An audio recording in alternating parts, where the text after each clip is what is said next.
مرحوم کا تاجدار مدینہ صلی اللہ علیہ وسلم کی زیارت ہونے والی ہے. یہ مقدر والوں کو زیارت ہوتی ہے, مقدر والوں کو زیارت ہوتی ہے. اور یہ زیارت کیوں ہوتی ہے؟ زیارت سے پہلے کفن پہنایا جاتا ہے, خوشبو لگائی جاتی ہے, غسل دیا جاتا ہے. اس کا مقصد کیا ہوتا ہے؟ فرمایا کفن بھی اس کو پہنا دو, خوشبو بھی لگا دو, فرمایا اس کو غسل بھی دے دو, اس کی نماز جنازہ بھی پڑھو, اس کے لیے دعائیں مغفرت بھی کرو.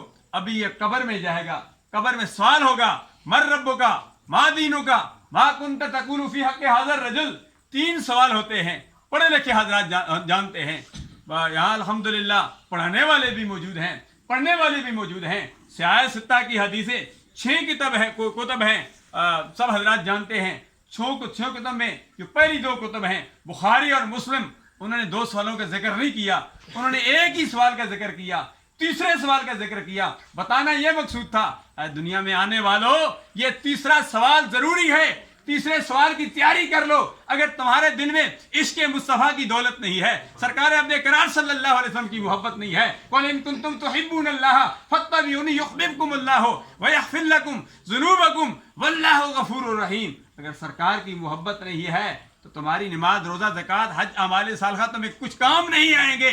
شیطان تھا, عابد بھی تھا, زاہد بھی تھا, مگر بے عشق تھا, مارا گیا, رگڑا گیا. کیا تھا اس کے دل میں؟ سرکار عبد کرار صلی اللہ علیہ وسلم کی محبت نہیں تھی. الحمدللہ سرکار کے ہم غلام ہیں, سرکار کی دل میں محبت ہے. اللہ تبارک و تعالیٰ اسی محبت میں ہم سب کو استقامت دے. اللہ تبارک و تعالیٰ ہمیں دنیا میں زندہ رکھے تو ایمان اسلام پر زندہ رکھے. ہم دعا بھی مانگتے ہیں, اللہم من احییتہ منا فاحیی علی الاسلام ومن توفیتہ منا فتوفہ علی الایمان. یا اللہ ہمیں دنیا